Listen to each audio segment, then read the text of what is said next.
girl Providence here. If this is your first time stopping by, you're most definitely welcome. So today I am gonna talk to you guys how I was able to create a routine and a schedule for my daughter and the tips and the tricks I used. If you want to know how I did it, keep on watching. So guys, yeah, like creating a routine for my child was very vital for me because I was gonna go back to finish up my master's degree. So I wanted her to get used to a routine and a schedule that would not affect my schedule, and both of us are healthy and good and happy, you know. So happy baby, happy mommy, you know. So yeah, like routine was something that I really wanted to create for my child while she was like a newborn, but I couldn't do it because I was living with my mom and my sisters are around. They want to be with my baby 24/7, so I didn't create a routine until she was 6 weeks, where I was able to have her all to myself and my husband. So we decided to create a routine for her. So the first thing I did was I did a lot of research. So I researched a lot, like I did a lot of research, but the research I didn't really help me that much because my daughter was different. She didn't go by the research I did. Initially, when I did the research, they said it was even perfect to start a routine at 6 weeks, you know. So yeah, so it was good I did it at 6 weeks as well. But the tricks and the tips I saw online on YouTube didn't work for my baby. She was just so special. So I had to do a research and then incorporated my own knowledge into it. So the first thing in doing that was I had to know her preference. So I had to see, okay, what she likes, what she doesn't like, when she likes to do stuff and when she doesn't like to do stuff, you know. So I had to see what she prefer and all those things. So that brings me to my number 2 point. Number 2, I watch her very closely. In order for me to know her preference and to know the things she likes, I had to watch her very closely. And that brings me to the point where I'm going to talk about her feeding routine and everything. So while she was 0 to 3 months, her feeding pattern and schedule was so different from when she was 3 to 6 months. She ate more than when she was 0 to 3 months. She would latch for like 5 minutes on average, maximum 10 minutes. So I was really worried that, oh my god, 10 minutes is not enough for her. And even when I express milk, because I was pumping as well, she will only take 3 ounces, or like not even finish the 3 ounces. Like she doesn't finish her milk. Like it was a few times she was able to take 4 ounces and like up to like 4.5. And when she takes that, me and my husband were really excited. We're like, yes, she ate a lot today. But when I told her lactation consultant, her doctor, she was like, it's okay, it's not a problem. As long as she's sucking every 3-4 hours, she's fine, she's perfect, don't worry about it. And when I went to her appointment, she was gaining a substantial amount of weight. She was healthy, she was good, she wasn't falling sick. So I was really happy about that. So I was like, okay, so I'm doing a good job. So that's the thing, watching your child makes a difference. So when she turned 4 months, she wanted to suck a lot more than when she was sucking 0 to 3 months. She would not refuse the breast. She wanted to be on the breast every 2 hours. And when I express milk in the bottle, she preferred to have me breastfeed her than express milk, you know. So I would just express and give her sometimes. So she was having 4 ounces, a little bit here and there, 3.5. So she was eating much more than what she was doing at 0 to 3 months. So she was eating more. So when she turned 3 to 6 months, she was eating a lot, and I was like, okay, that's good. So I was able to watch her, and while she adjusted, I adjusted as well, because I know that I wanted her to feel better and feel good because she's still a baby. So every time she adjusts, I will adjust. So adjusting as the baby and you adjusting to the baby is one thing you can do. That's another trick. So don't be like, oh my god, I have to stick to this schedule, like it doesn't work. Don't get frustrated, you know. Do not get frustrated. Just adjust with your baby and then find how you're gonna do that. So another point is patience, you know. Patience is very important, guys. When you're dealing with babies, you have to be patient with them, because sometimes they don't even want to follow the schedule, and in your mind you're thinking, if you don't follow the schedule, it's gonna be ruined because you won't want to do it tomorrow. Don't do that. Just be calm, be cool, be patient, let your child adjust and you adjust to the child. So I'm gonna talk about patience with her sleeping schedule and routine. So where I exercised patience was when it came down to her sleeping routine. 0 to 3 months, it was easy to put her to bed. My husband was able to sleep train her. When she turned 4 to 6 months, oh my god, guys, it was really a struggle. Like, you put her to bed, she doesn't want to sleep on the bed, she will cry, she would get fussy. She would sleep only 30 minutes and she didn't want to sleep in her crib. She would want to sleep on the bed. Right, yeah. So I had to do it. But later on, I felt like, okay, that was not at night, during the daytime. So I felt like, okay, I had to create a routine where she can sleep properly, where I know that, okay, she will have a good amount of sleep. I figured out that she likes to sleep in the car seat, which is so weird. I'm telling you, in a stroller. So she likes to sleep in the car seat on her stroller. So what I do is like, I just roll her up and then she'll sleep there.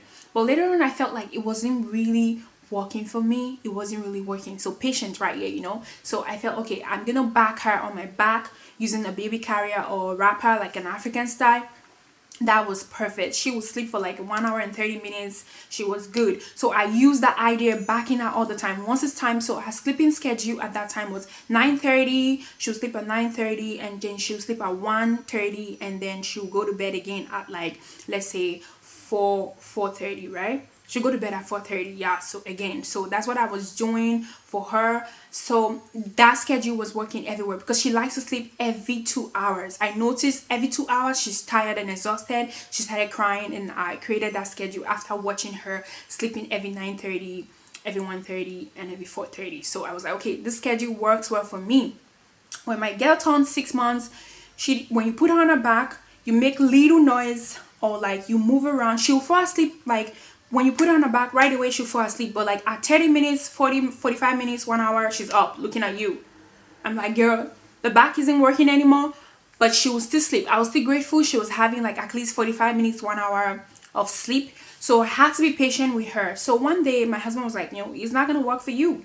They ain't gonna work for you. So we had to kind of sleep train her to sleep in her crib. So I did the what do you call that, the cold turkey style. I'm gonna talk about that in the video. So she was able to get used in sleeping in her crib. So I put her and then she'll fall asleep by herself. So that's where patience played the role in creating a good schedule for her. And also with her sleeping schedule, it changed totally. So she was having 3 naps a day and then she would sleep at night. And now her sleeping routine changed totally when she turned like 6 months. She sleeps right now at like only at 11:30, and then at 4 o'clock she'll sleep. So those two, she sleeps twice a day. She takes 2 naps and she's so used to it. At like 11 o'clock she's already getting fussy. Before it was 12, but because I had to adjust with her, I adjusted to 11:30 because I saw she was sleeping at 11:30. So I created that routine of her sleeping at 11:30. So once it's like 11:15, she's already getting cranky. And once I put her in her bed, she's gone, And I stopped her from taking the pacifier when she was 6 months. The minute she turned 6 months, I took her the pacifier from her. So she's able to sleep on her own. So that's it. Patience is very important. And yeah, so another one is listening to your partners. So the reason why I say listening to your partners is because my husband was able to get her to sleep on her own twice. And if I felt like, okay, well, you're a man, you don't know what you're talking about, so I'll do it by myself, it won't work that way. The fact that I was able to listen to him and let him do his thing, I was able to get a good schedule out of that. So listening is very important, and getting support from your partner is important. Taking their support and taking their advice, that's another trick that I use. Number 3 is limit the TV time, limit the game time and all those stuff. So what I do now is that I try to kind of like make sure she studies now. I read her up to 3 books a day, so she gets used to that. And TV time, I used to give her a lot of TV before, but I had to cut it down because I felt like she was getting used to it. So I had to kind of like, okay, no, like that's not for you. You cannot be doing that. So I kind of read to her, and yeah. So when it comes to the bathing time, her bathing routine, you just talk, like it didn't really change that much from when she was 6 weeks to up to date. So I bathe her twice a day. So another thing is being focused and getting up to do it. Every morning when I wake up, the first thing I do after praying, I bathe my daughter, because I feel like if I don't do it, I'm not gonna do it afterwards when I'm so occupied. And I like bathing her twice a day. I know a lot of people are gonna be like, why are you bathing her twice a day? It's too much and all the stuff. So yeah, like just getting up and doing it, that's another way for you to create a routine for your child. So she knows, like when she wakes up and I say good morning, she laughs, and when I carry her, she knows I'm gonna bathe her, she start laughing. So yeah, so getting up and doing it. So I bathe her 9 o'clock every morning, and then I bathe her at 6:45 every evening. So that's what I do. Either I bathe her or my husband is gonna bathe her. So that's her routine. Her routine really didn't change that much when it comes to like bathing and everything. So getting up and doing it. So another place patient plays a role is during the nighttime. When my daughter was 0 to 3 months, she would sleep at night and wake up only once to breastfeed, but now she wakes up like 3 times and breastfeed. But she's not, when she wakes up, she sleeps right away after breastfeeding her. She's never, right from time, she's never been a child that's been awake for hours and not sleep. She always slept, but the only thing is that she'll wake up, eat, like give me 15 minutes, she's done. When she wakes up, give me 10 minutes to 15 minutes and she's done. So these are the tricks I use. Adjusting when they adjust, being patient, knowing your child, knowing their preferences, listening, taking advice from other people, from your partner, and patient. And yeah, so these are the tricks and tips I use that I was able to create a successful routine that she uses up to date. She wakes up at 8, I breastfeed her, I feed her at 11 o'clock, she takes her nap at 11:30, wake up, have a little bit of like game time, a little bit of she plays on her own, have like tummy time and all those stuff, crawl around, and then at 4 o'clock she will sleep, she'll take a nap. So at 6 o'clock she wakes up, like she takes 1 hour and 1 hour 45 minutes